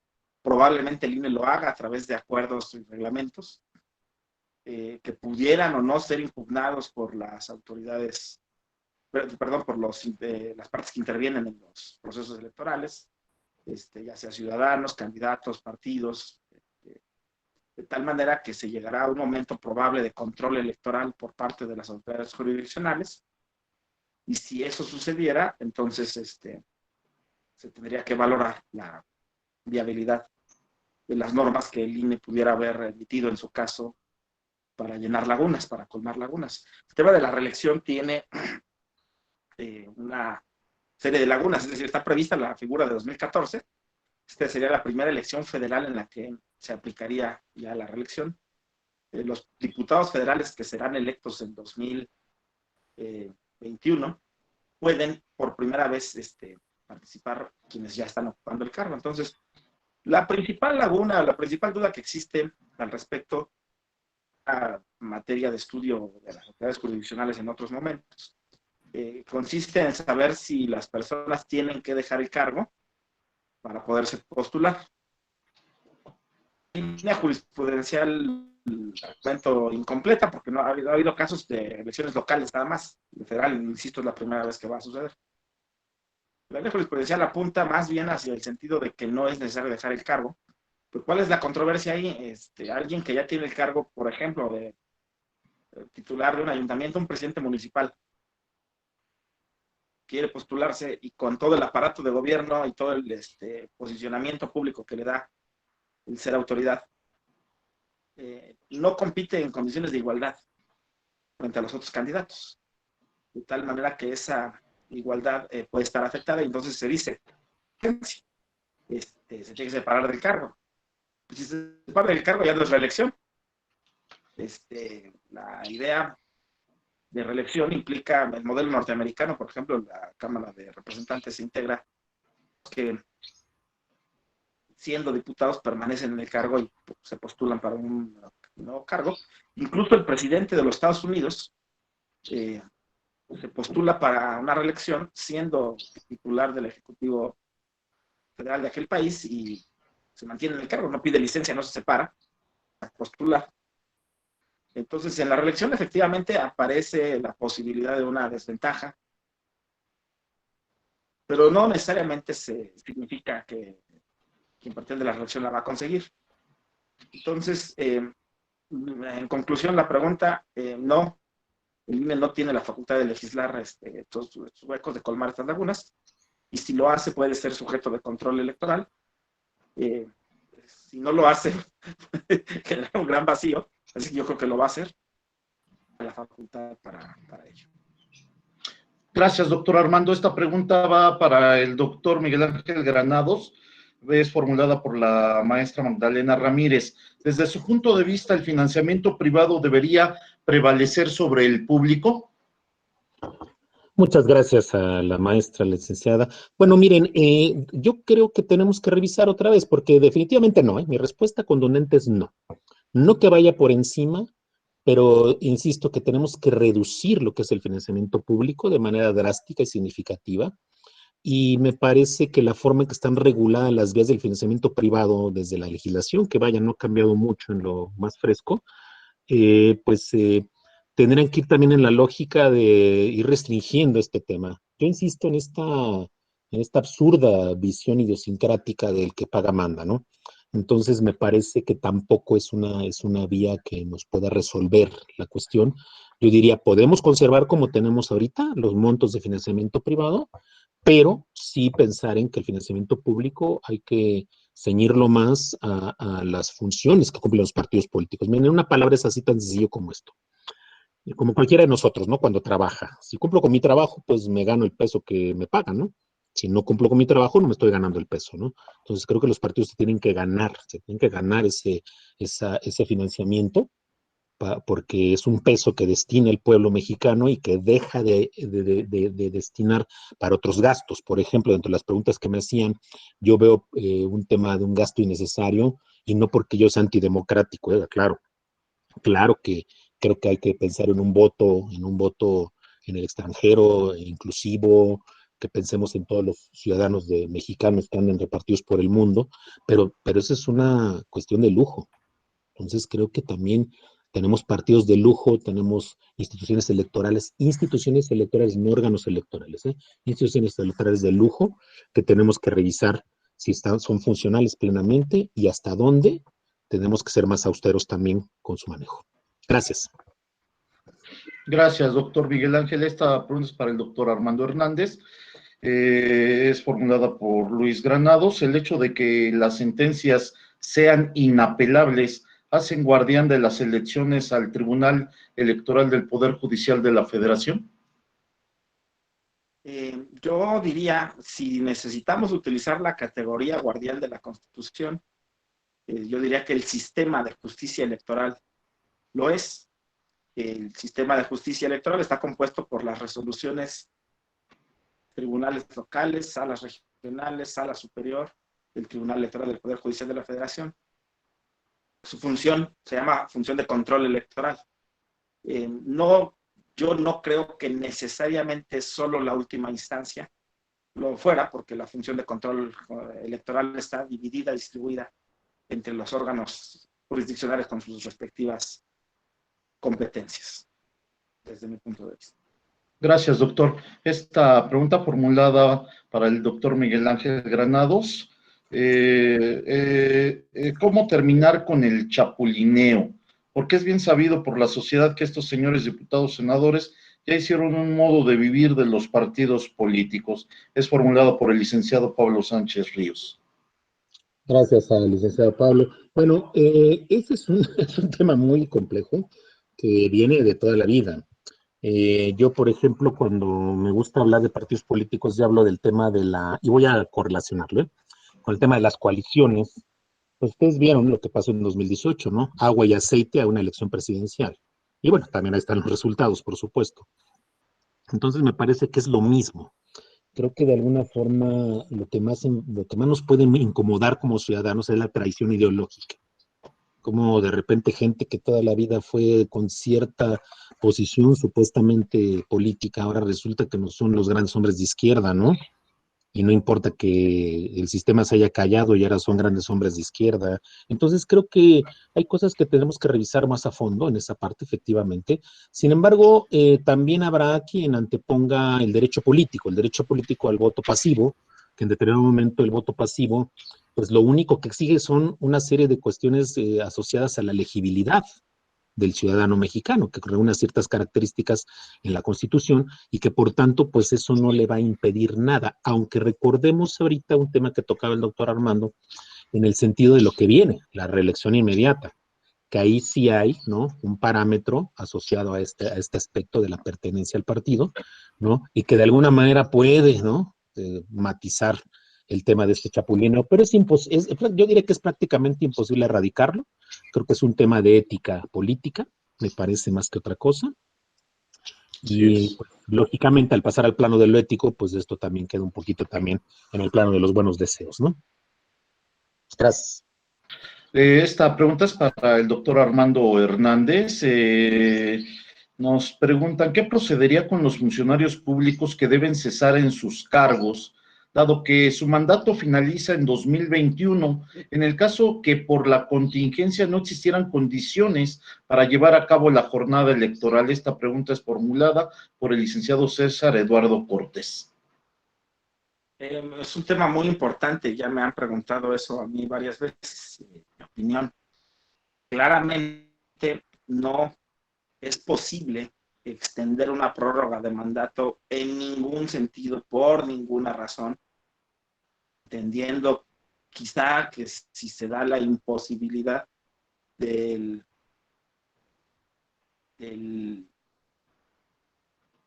la elección a tiempo, tendrá que buscarse mecanismos para llenar los vacíos de poder, nombramientos provisionales por parte del Congreso o según lo que establezcan las leyes locales. Pero lo que puedo decir con claridad es que los mandatos no se pueden prorrogar o extender más allá para que fueron electos. Incluso ya se reflexionó un tanto sobre el tema en la controversia constitucional que resolvió la Suprema Corte respecto de la reforma a la Constitución de Baja California, esta conocida como Ley Bonilla. Está claro que se violan principios democráticos pretendiendo extender el mandato más allá de los plazos para los que fueron otorgados. Excelente, gracias, doctor. Armando, esta pregunta es para el doctor Miguel Ángel Granados. ¿Sería viable transitar a un sistema bipartidista para limitar gastos? Es formulada por la licenciada Adriana Soberón. No creo que podamos aspirar a eso. Digo, sería por supuesto que una situación que pues se antoja para una vía de la reducción del gasto. Pero vuelvo al punto, es que realmente no se trata de entre cuántos dividimos, sino cuánto les damos, ¿no? En primer punto. Y por otro lado, creo que una solución sería que eleváramos el umbral para la conservación del registro. Hoy el registro se conserva con la obtención del 3% de la votación en cualquiera de las elecciones que se enfrenten, federales. Creo que habría que elevar ese umbral, un umbral que haga que los partidos políticos pues se muestren con una auténtica o una mayor fuerza electoral. Por ejemplo, si eleváramos el umbral, lo habíamos elevado en la elección pasada al 5%, ¿sí? Nos habíamos quedado solamente con 5 partidos políticos, ¿no? Entonces creo que eso ya nos daría un parámetro interesante de cómo le exigimos al partido que tenga auténtica presencia, que vamos, hay que decirlo también con sus letras, digo, hablar de 5% de votación, si votaron 50 millones de electores tuvimos, ¿no? En la elección 2018, ¿no?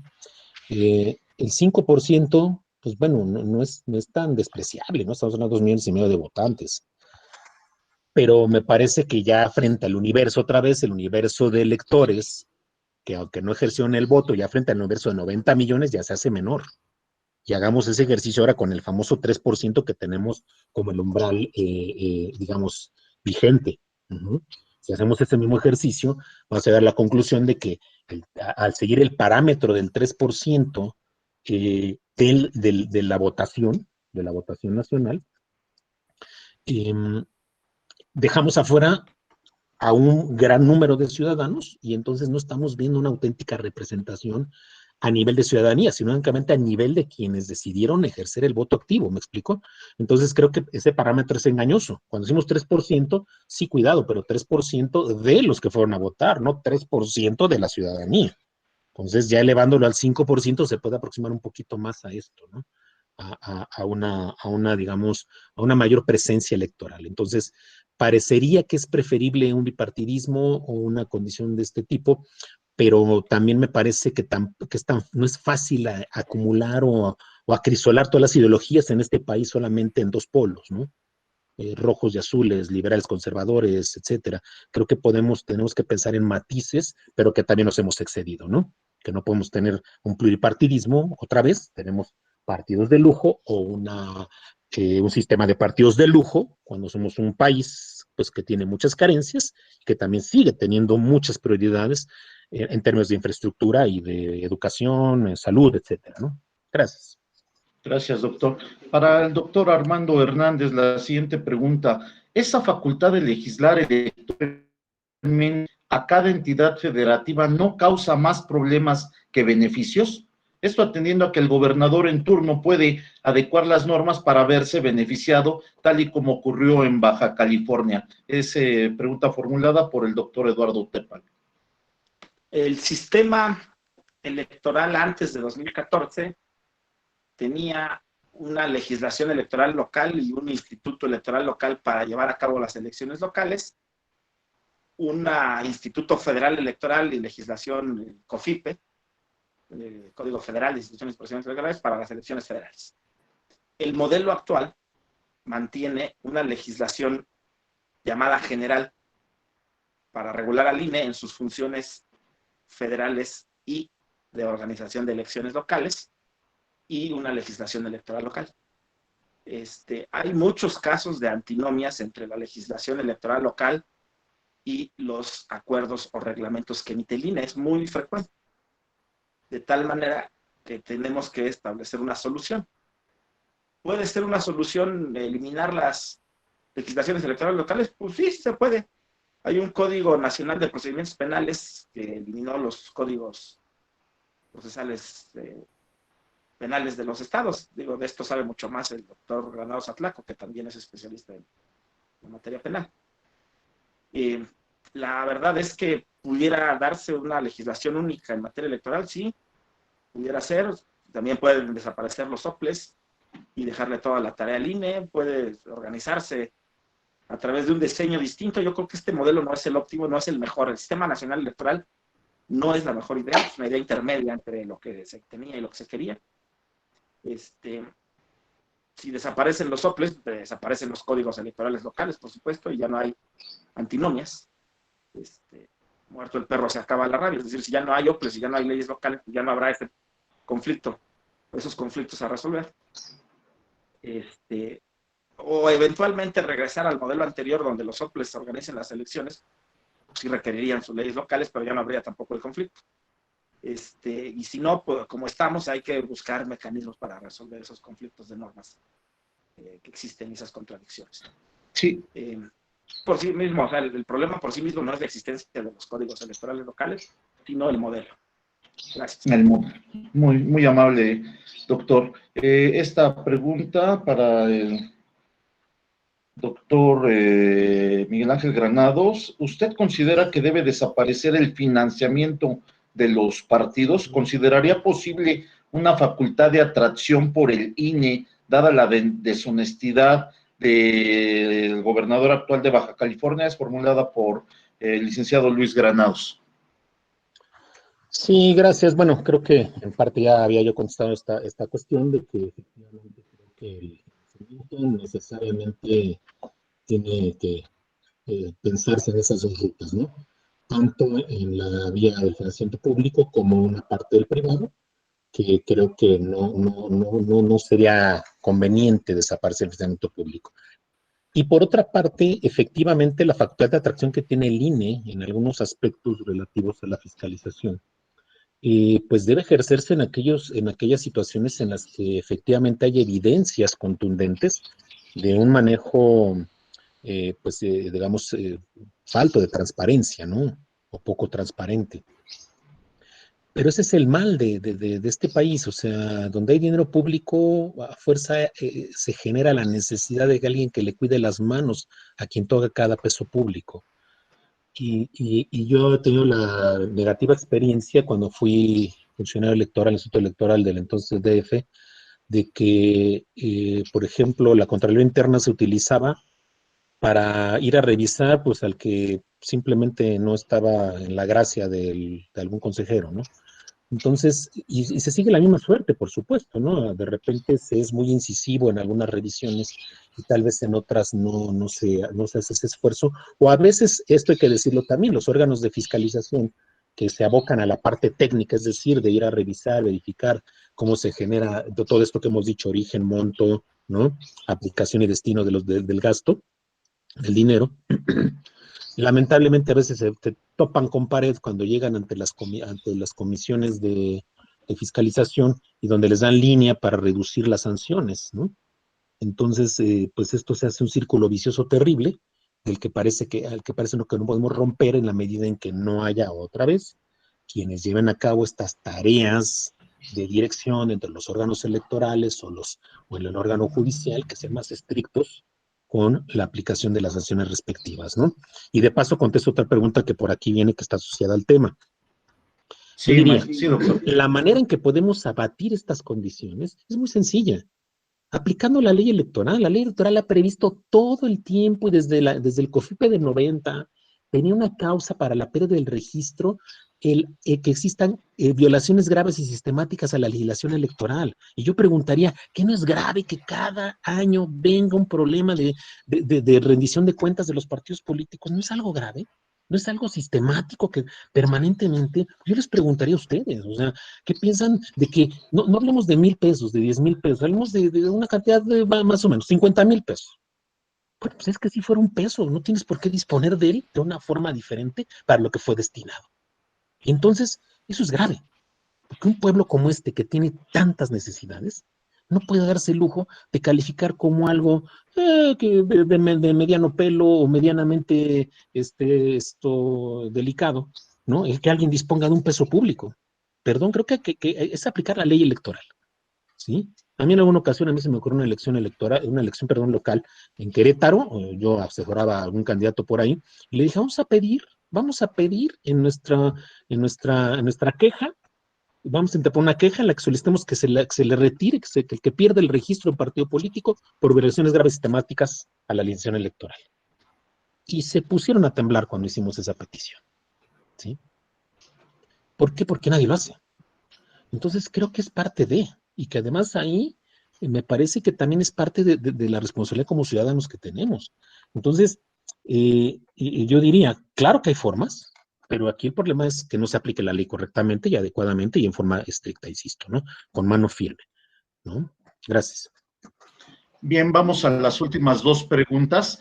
Esta para el doctor Armando Hernández. ¿Qué pasa con los candidatos que establecen un tipo de monarquía en los municipios, que se giran las tres mismas personas los puestos de presidente municipal, diputado local y diputado federal, que así hasta por 20 años? ¿No hay alguna ley o principio que establezca que haya nuevas figuras que ocupen esos cargos? Creo que esto es muy visto en muchos municipios donde tiene fuerte presencia de determinados movimientos sociales. No, no hay ninguna ley que lo prohíba. Todas las personas tienen su derecho de participación política, aunque sean familiares. El tema es que por alguna razón la gente sigue votando por esas familias o grupos o élites. No tanto sería una monarquía, sería una oligarquía, en sentido estricto, es decir, grupo selecto distribuyéndose, rotándose en los cargos públicos. Me parece que esto se da en muchos casos porque se vicia la formación de la voluntad ciudadana. Es decir, probablemente los ciudadanos no estén de acuerdo en que los familiares estén rotando y que no haya participación política de otras personas, pero los ciudadanos votan por ellos al final, seguramente porque reciben algún beneficio o por compra de votos o cualquier otro mecanismo que afecte la libre formación de la voluntad. Si ese es el caso, se está faltando la integridad electoral, se está transgrediendo principios constitucionales, democráticos, electorales. Y la verdad es que me parece que, insisto, si se plantea este tipo de casos ante el sistema de justicia electoral, pues no se les puede restringir su derecho de ninguna manera, participar, pero sería una tarea de estudio sociológico interesante saber por qué la gente vota por las mismas familias o grupos en el ejercicio del poder, cuáles son las razones, para que ahí sí pudiéramos verificar si está viciada la voluntad popular y si no hay elecciones libres y auténticas, entonces generar nuevos mecanismos de control electoral que puedan de alguna manera satisfacer los intereses y necesidades de los derechos político-electorales de las personas mediante garantizar elecciones libres y auténticas. Espero haber respondido a la pregunta.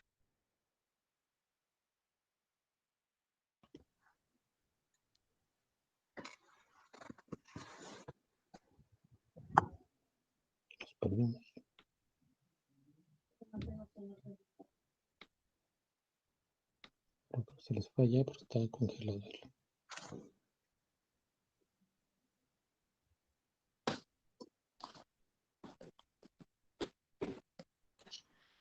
Sí, para el doctor Granados, ¿considera usted que a los partidos de reciente registro y a los partidos independientes se les otorga el financiamiento público electoral suficiente para sus actividades ordinarias de precampaña y de campaña? Es formulada por la abogada Tere Tenorio.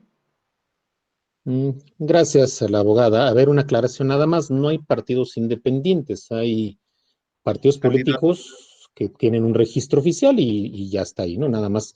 De hecho, para poder llamarse partido político requiere de haber cumplido con todo lo que establece la legislación a nivel de requisitos tanto documentales como cuantitativos y cualitativos. Pero bueno, vamos a hablar de partidos en general. Hay partidos de nueva creación o partidos que obtienen recientemente su registro.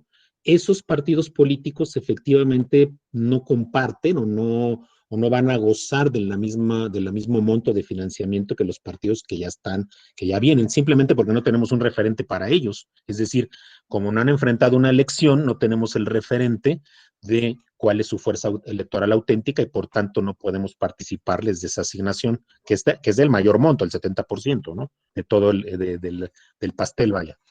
Y efectivamente, por supuesto que esto pues, sí a ojos de cualquiera resulta injusto. Pero también hay que entender que si la dinámica o la lógica de esto es a partir de qué tan fuerte eres electoralmente, qué tanto te asigno, pues no, ya no parece tan injusto, ¿no? Entonces creo que el que ya enfrentó una elección, pues lógicamente participa de eso. Lo que creo que tenemos que revisar es efectivamente cómo se divide el pastel, donde tal vez para generar, digamos, una mayor equidad, no manejarlo así como 30% para todos, 70% en función de tu fuerza electoral, sino hablar de 50 y 50, ¿no? Que eso haría una extensión del recurso que se le asigna a los partidos de nueva creación, que insisto, cuidado, no nos han demostrado absolutamente nada más que un cierto grado de presencia política, porque recordemos que la legislación electoral nos habla de un 0.26% del padrón electoral, pero que, bueno, lógicamente también tiene que tener una lógica de distribución a nivel nacional, ¿no? Entonces, me parece que también esa es parte de la cuestión que hay que tomar en consideración, que si ni siquiera me has mostrado tu auténtica fuerza electoral, hasta donde yo también tendría que estar obligado a asignarte algún recurso específicamente, ¿no? Gracias. Sí,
Maestro Carlos César Guzmán, ¿nos podría repetir la pregunta? Tenía su micrófono apagado y no se escuchó.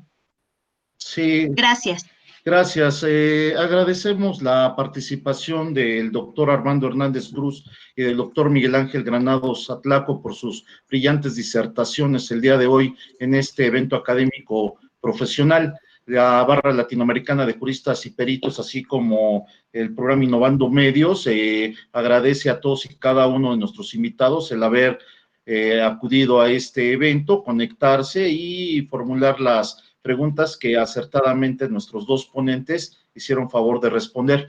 En breve estaremos haciendo llegar a nuestros dos ponentes, a sus correos electrónicos, los reconocimientos digitales por su brillante participación y disertación en esta conferencia de Derecho Electoral, camino hacia el 2021. No me resta más que agradecer a todos los integrantes de la Barra Latinoamericana de Juristas y Peritos, así como del programa Innovando Medios, por el cuidado que tuvieron y la disposición al trabajo para que se pudiera llevar a este evento con todos y cada uno de los participantes y nuestros invitados. pues agradezco mucho su participación. Donde impera la justicia, el derecho prevalece. Que tengan muy bonita noche. Hasta pronto. Muchas gracias a la barra por permitirnos participar en este evento. Muchas gracias, maestro Guzmán. Muy gentil y gracias a todos por su presencia. Hasta pronto. Buenas noches a todos. Buenas noches.